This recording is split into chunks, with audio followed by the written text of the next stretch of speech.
Assalamualaikum warahmatullahi wabarakatuh.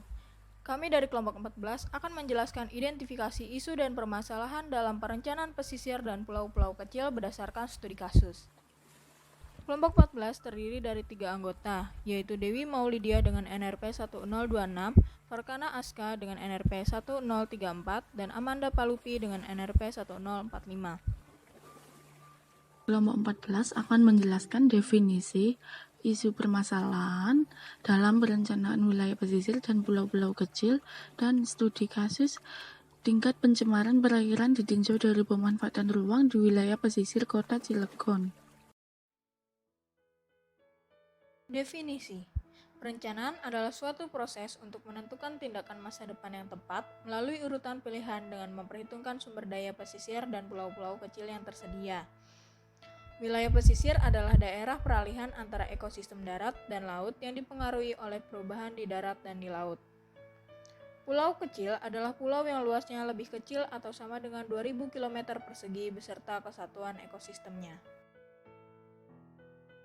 Menurut UU Nomor 1 Tahun 2014, pengelolaan wilayah pesisir dan pulau-pulau kecil adalah suatu pengkoordinasian perencanaan, pemanfaatan, pengawasan, dan pengendalian sumber daya pesisir dan pulau-pulau kecil yang dilakukan oleh pemerintah dan pemerintah daerah, antar sektor, antara ekosistem darat dan laut, serta antara ilmu pengetahuan dan manajemen untuk meningkatkan kesejahteraan rakyat. Tujuan perencanaan wilayah pesisir dan pulau-pulau kecil. Berdasarkan Undang-Undang Nomor 26 Tahun 2007 tentang Penataan Ruang Pasal 3, penyelenggaraan tata ruang bertujuan untuk mewujudkan ruang wilayah nasional yang aman, nyaman, produktif, dan berkelanjutan berlandaskan wawasan Nusantara dan ketahanan nasional. Artinya, perencanaan tata ruang dalam ruang wilayah pesisir dan pulau-pulau kecil berperan untuk menserasikan kebutuhan pembangunan, kebutuhan untuk melindungi, melestarikan dan meningkatkan kualitas lingkungan, habitat flora dan fauna, serta untuk membangun kawasan rekreasi pantai. Berikut adalah undang-undang yang mengatur pengelolaan dan perencanaan wilayah pesisir dan pulau-pulau kecil. Yang pertama, Undang-Undang Republik Indonesia Nomor 27 Tahun 2007 tentang Pengelolaan Wilayah Pesisir dan Pulau-Pulau Kecil. Yang kedua, Undang-Undang Republik Indonesia Nomor 1 Tahun 2014 tentang perubahan atas Undang-Undang Nomor 27 Tahun 2007 tentang Pengelolaan Wilayah Pesisir dan Pulau-Pulau Kecil. Yang ketiga, Peraturan Menteri Kelautan dan Perikanan Republik Indonesia Nomor 23 atau Permenkp Tahun 2016 tentang Perencanaan Pengelolaan Wilayah Pesisir dan Pulau-Pulau Kecil. Dan yang terakhir, Undang-Undang Republik Indonesia Nomor 32 Tahun 2004 tentang perubahan atas Undang-Undang Nomor 22 Tahun 1999 tentang pengelolaan sumber daya wilayah pesisir dan pulau-pulau kecil. Isu dan permasalahan dalam perencanaan wilayah pesisir dan pulau-pulau kecil. Dalam proses perencanaan RT/RW wilayah pesisir dan pulau-pulau kecil, terdapat kendala dari berbagai aspek. Yang pertama yaitu aspek pendataan. Dalam aspek pendataan contohnya, adanya kesulitan dalam penyediaan data yang dibutuhkan. Yang kedua, aspek pendanaan. Contohnya yaitu belum adanya kemampuan penyediaan anggaran untuk melakukan proyek perencanaan. Bidang SDM misalnya, kurangnya ketersediaan kemampuan sumber daya manusia, baik dari pemerintah maupun pihak yang berkepentingan dalam melakukan penyusunan rencana tata ruang. Dalam aspek pengkoordinasian, kurangnya koordinasi antar instansi yang berkepentingan dalam penyusunan rencana tata ruang dan terdapat perbedaan peraturan hukum dalam penyusunannya. Selanjutnya dalam aspek lingkungan, contohnya yaitu kurangnya pengelolaan sumber daya alam dan limbah yang dihasilkan. Dan yang terakhir, adanya kepentingan politik berupa perumusan dan penetapan rencana tata ruang berdasarkan kepentingan penguasa wilayah setempat.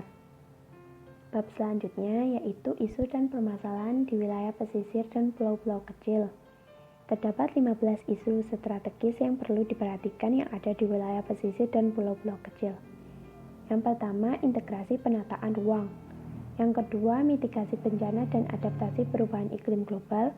Yang ketiga, pengembangan sarana dan prasarana sosial ekonomi dan HANKAM. Yang keempat, pemanfaatan pulau kecil dan pulau terluar. Yang kelima, pengembangan transportasi laut. Dan seterusnya. Studi kasus yang akan dibahas oleh kelompok 14 yaitu tingkat pencemaran perairan ditinjau dari pemanfaatan ruang di wilayah pesisir Kota Cilegon.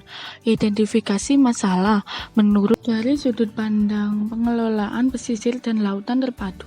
Pemanfaatan ruang wilayah pesisir yang berkembang secara intensif mengakibatkan terlampaunya daya dukung atau kapasitas berkelanjutan atau potensi lestari dari ekosistem pesisir seperti pencemaran, overfishing, degradasi fisik habitat, dan abrasi pantai terutama pada kawasan pesisir yang padat penduduknya dan tingkat pembangunannya yang tinggi. Dampak kegiatan terhadap wilayah pesisir. Dampak pencemaran tidak hanya membahayakan kehidupan biota dan lingkungan laut, tetapi juga membahayakan kesehatan manusia atau bahkan kematian, mengurangi atau merusak nilai estetika lingkungan pesisir, serta dapat merugikan secara sosial ekonomi menurut Dauri DKK 2001. Lebih lanjut dikemukakan oleh Dauri DKK 2001, dampak pencemaran perairan pesisir adalah sedimentasi, eutrofication, anoksia atau kekurangan oksigen, masalah kesehatan umum, pengaruh terhadap perikanan, kontaminasi stres, elemen dalam rantai makanan, dan keberadaan spesies asing.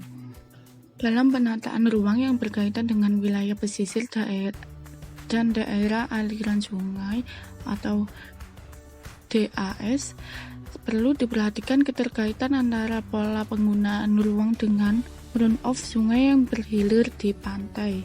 Indikator pencemaran perairan pada pesisir Kota Cilegon. Yang pertama, materi pencemaran yang berasal dari permukiman berupa MPAS. Kedua, kegiatan pertanian dan lahan terbuka lainnya di wilayah pesisir Kota Cilegon turut memberi dampak berupa materi padat tersuspensi.